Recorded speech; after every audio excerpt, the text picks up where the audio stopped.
3. Assalamualaikum warahmatullahi wabarakatuh. Selamat pagi, salam sejahtera untuk kita semua. Perkenalkan kami dari kelompok 1. Di sini kami akan bahas PPT mengenai pengaruh pandemi COVID-19 pada aplikasi OVO dan kaitannya pada lingkungan organisasi bisnis. PPT ini adalah tugas dari mata kuliah pengantar bisnis dengan dosen pengampu yaitu Ibu Dr. Andes Heni Nastiti MM. Kami dari manajemen Fakultas Ekonomi Bisnis tahun 2022. Selanjutnya, sebelum memulai presentasi, izinkan kami memperkenalkan diri kami terlebih dahulu. Perkenalkan, nama saya Wildan Kamil dengan NIM akhir 097. Perkenalkan, nama saya Nabi Salsa Jelasan dengan NIM akhir 129. Saya Leandra Mujaya dengan NIM akhir 100.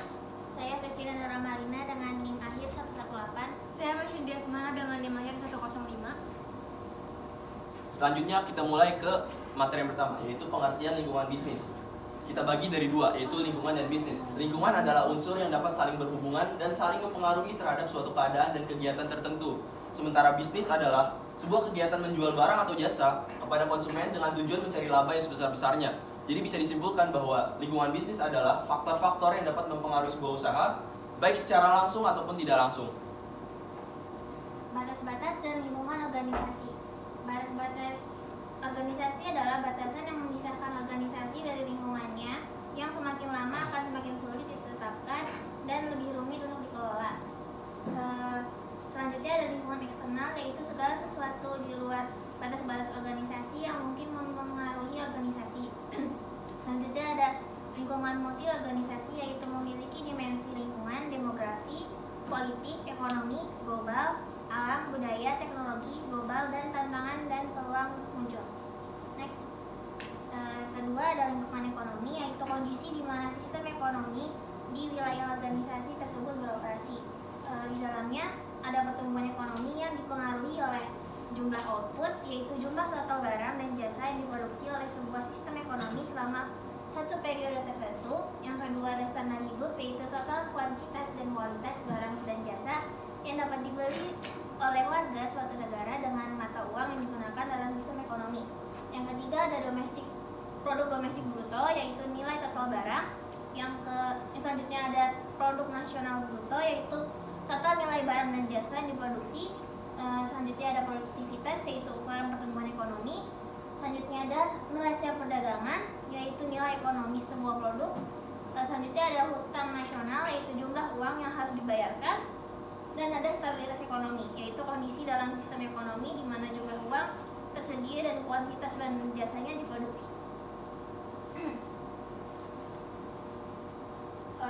Stabilitas ekonomi yaitu kondisi dalam sistem ekonomi di mana jumlah uang yang tersedia dan kuantitas barang dan jasa yang diproduksi bertumbuh kira-kira pada tingkat yang sama. Itu memiliki ancaman yang utama, yaitu inflasi, yaitu terjadinya kenaikan harga yang meluas di seluruh sistem ekonomi. Dan inflasi ini terjadi apabila jumlah uang yang beredar dalam sebuah perekonomian melebihi output aktualnya.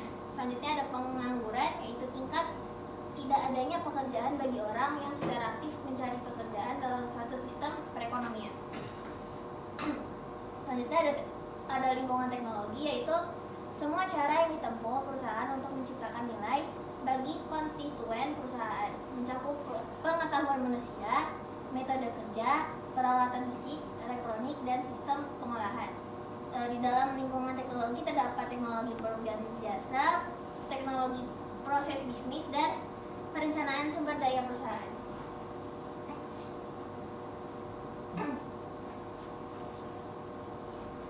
Yang keempat ada lingkungan politik dan hukum. Lingkungan politik dan hukum mencerminkan hubungan antara dunia bisnis dan pemerintah. Biasanya hal ini berupa aturan-aturan dalam bisnis. Hal ini penting karena sistem hukum menetapkan hal-hal yang dapat dan tidak dapat dilakukan oleh organisasi. Kemudian sentimen pro-bisnis dan anti-bisnis dalam pemerintah dapat mempengaruhi kegiatan bisnis, dan stabilisasi politik yang juga menjadi pertimbangan penting, terlebih untuk perusahaan internasional. Yang kelima ada lingkungan sosial dan budaya. Lingkungan sosial dan budaya mencakup kebiasaan, adat istiadat, nilai, dan karakteristik demografis masyarakat di tempat organisasi tersebut beroperasi. Proses sosial budaya menentukan barang dan jasa dan juga standar perilaku bisnis yang kemungkinan dinilai dan diterima masyarakat. Beberapa faktornya yaitu pilihan dan selera pelanggan, mempengaruhi cara pekerja memandang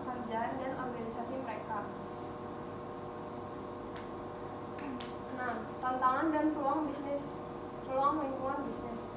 Yang pertama ada outsourcing atau strategi membayar pemasok dan distributor untuk melaksanakan proses bisnis tertentu atau menyediakan bahan dan jasa yang dibutuhkan.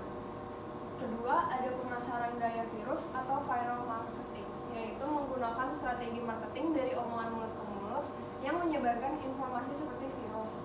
Strategi marketing ini menggunakan media teknologi sebagai alatnya dan pelanggan sebagai penyebarnya. Kemudian manajemen proses bisnis, yaitu semua kegiatan yang menambah nilai suatu input dan mengubahnya menjadi suatu output bagi pelanggan baik internal maupun eksternal.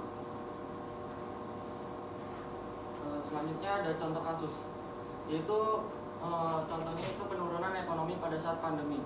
Di Cina tahun sebelumnya menurun 6,2% kuartal pertama 2020, menurun 6,8%. Kuartal kedua menurun 3,2%. Lalu di Amerika Serikat tahun sebelumnya menurun 2,0%, kuartal 1 menurun 0,3%. Pada kuartal 2 penurunan sebesar 9,5%. Lalu kuartal kedua Singapura dan Eropa mengalami penurunan masing-masing sebesar 12,6 dan 14,4%. Perkembangan negara-negara tersebut sangat rendah dibandingkan dengan Cina, yaitu 3,2%.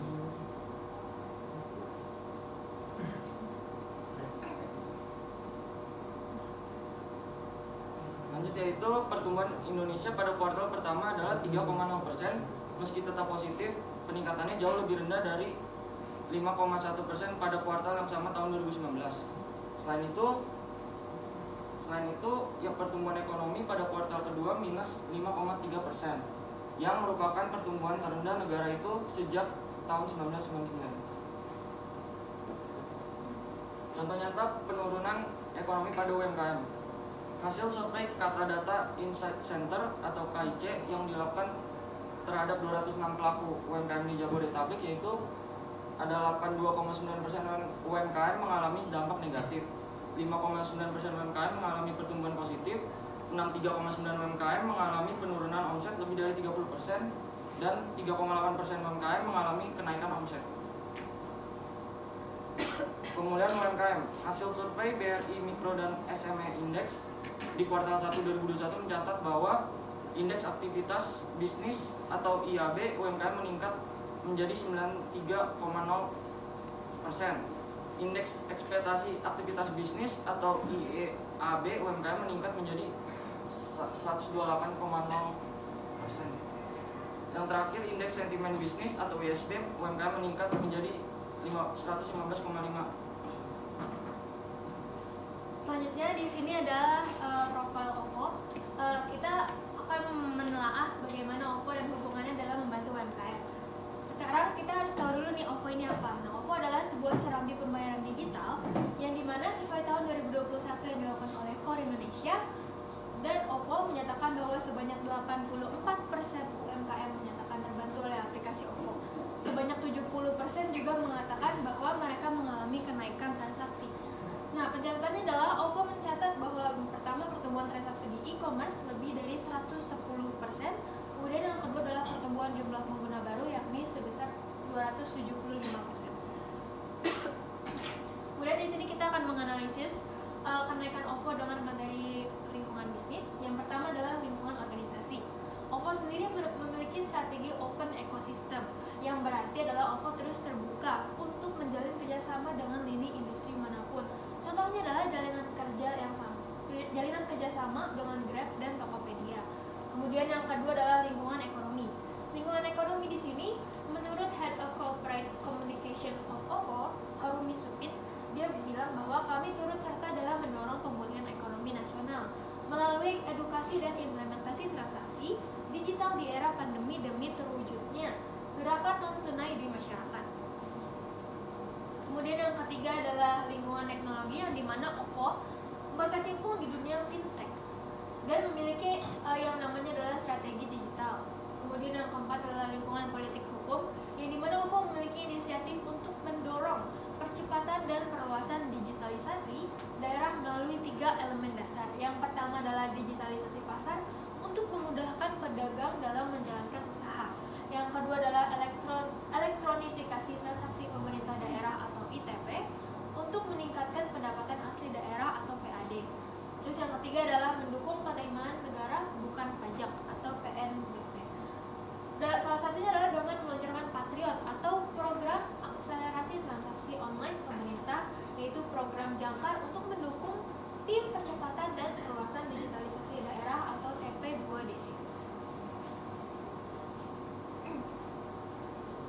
Kemudian yang kelima ada lingkungan sosial budaya. OVO ini bermitra dengan Jakarta City Philharmonic dengan mengadakan pertunjukan orkestra virtual pada Mei 2020. Nantinya total donasi yang terkumpul akan didistribusikan oleh Benih Baik untuk disalurkan kepada para seniman tradisional Indonesia yang terkena dampak dari COVID-19. Kemudian yang terakhir ada lingkungan bisnis. Kita akan membahas mengenai visi dan misi OVO. Visi OVO yaitu mendorong percepatan akses dan inklusi keuangan yang merata dengan menghadirkan layanan yang bermanfaat bagi pengguna serta juga bagi merchant, serta menjadi platform pembayaran digital yang menjawab seluruh kebutuhan pengguna di mana saja dan kapan saja. Kemudian ada 3 poin yang kami rangkum mengenai misi OVO. Yang pertama, memberikan layanan finansial yang berkualitas dan juga dapat diakses oleh seluruh masyarakat. Kemudian yang kedua, OVO juga mendukung pemerataan ekonomi secara digital dan meningkatkan inklusi keuangan. Dan yang terakhir, OVO juga mendukung pemerintah dalam gerakan nasional non tunai atau yang sering disebut GNNT, agar lebih cepat terwujud. Sekian pemaparan PPT dari kelompok kami, kurang lebihnya kami mohon maaf. Wabillahi taufiq wal hidayah. Wassalamualaikum warahmatullahi wabarakatuh.